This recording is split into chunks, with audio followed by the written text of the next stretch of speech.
My name is Ryan McSwain. Welcome to the first episode of Gaming in Obscurity. Today we're going to be taking a look at Capes Cowls, a superhero board game, also known as Capes Cowls Adventures in Wyrd City. It was published in 2006 by Weird Press, and as far as I can tell, it's the only thing that they ever published.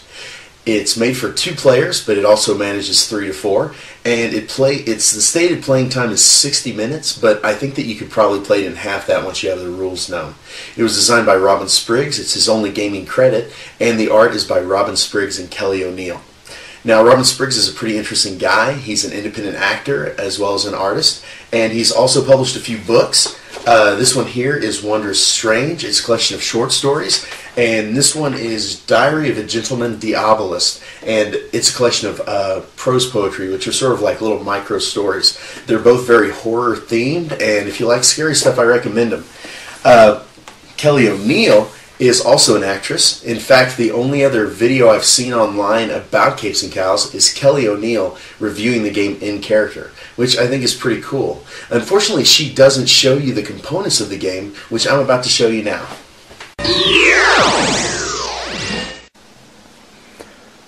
Now, the first thing I notice about Capes Cowls is really this vibrant, colorful art. I mean, it really looks like a splash page or the cover of a Silver Age comic, and they just really did a great job establishing this whole universe. It's a lot like Alan Moore's 1963 or Kurt Busiek's Astro City, Big Bang Comics. I mean, all these different series that just go out of their way to create this whole universe. I mean, they really do that. You can just see how many characters you've got running around. You've got some great art all over the box. The back of it, you can kind of see this is actually a sticker, which reminds you that this is really kind of an independent production, but they really made a quality game. Give you an idea of the size of the box. Here's a copy of Puerto Rico. Puerto Rico's box is just a little bit larger, but I think you're going to be impressed by how much game they were able to pack into this box. Now, when you open it up, you're going to notice you've got this great insert, which actually tells some background story. You can count these 3 characters up here. They're the sisters Wyrd. They're sort of the cosmic entities of this Wyrd City universe. They're a little bit like the Sandman, the 3 sisters in the Sandman. What you've got is you've got this oppressive city, and these sisters granted power to these different individuals to help fight the oppression. It's kind of cool in the Wyrd City, in this Wyrd City mythos. There aren't really heroes and villains. They're just these people with power, which I think is kind of cool. It's a neat take on it. Now, it's also cool that they just went to that much trouble for the insert, which kind of tells you how much quality goes into the rest of this game. Now, this here is the rule book. They did an amazing job. It starts with a table of contents, which is missing, I think, in a lot of modern books. They have colorful pictures. Really, they do a great job explaining the game. They've got diagrams. There's not really a lot left it's not very ambiguous at all. They do a great job really outlining the game and teaching it to you pretty easily. This other book here, and don't you love how these look like little ash cans? I mean, they're like little comic books. When you check out the inside of this is actually full of different scenarios that you can play. They have a little background story. They have the way you're supposed to set the board up, and then they have which characters you're supposed to use or which ones you can choose from, and then down here at the bottom, any special rules for the scenario. You can play the game by doing these pre-made scenarios, or you can just choose a bunch of heroes and battle it out. At the back of this book, they've also got these cool little bios for every single one of the heroes in the game. And there are 32 different heroes with unique powers in this game, and they thought every one of them out. I think they just did a great job. Like I said, they really established a universe here. Now you take a look in here.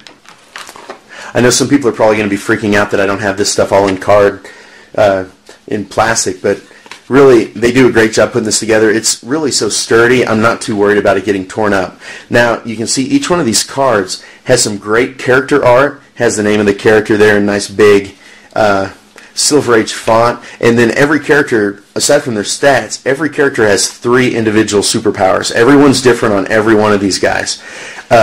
And it's as much fun just to kind of look at the different characters almost as it is to play the game. They really did a great job with the look of this. Now, there's also henchmen in the game, which adds to the character count. Every one of these guys is, they're a lot less individual. They come in groups. And some of these, for instance, these Arachnodrone, one of the characters is able to turn characters into these monsters if they attack them. Some of these others, we've got zombies, we've got these shadow creatures, we've got the police, the Freedom Patrol, which are like the secret police of Wyrd City.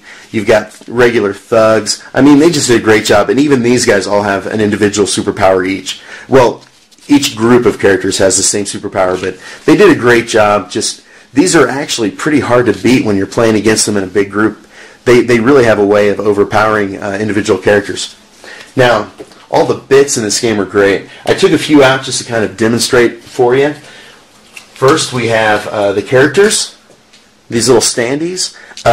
You see how many of them you get. I mean, there's a ton of these things for the good guys, well, just the heroes and the henchmen. You can kind of see, just get a feel for, like, this guy is Ig from Yggdrasil. You can kind of see some of the occult influences. This guy's Dagon. I'm sure a little H.P. Lovecraft was in there. This guy, you can kind of see a lot of these characters are an homage to various Marvel and DC characters. This guy's Dr. Grimfate. I'm sure you can kind of figure out which characters that guy is from. As you move around the board, there's also these other little bits that you interact with. Here's a supercomputer. Here's just some brush and some bricks, some rubble, cool looking car. I mean, there's a lot of things you can do with this game. It's very adaptable. There's a whole lot of different stuff. And standees. I like the standees because they don't tear up these little plastic stands. They don't tear up the standees, which is a problem I've had with a lot of games with, like, Betrayal at the House on the Hill. The first version of that, the little plastic would tear things to bits. Now, the board itself, check this out.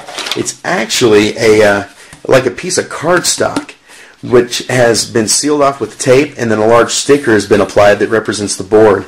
And we'll explain a little bit about what that's like later.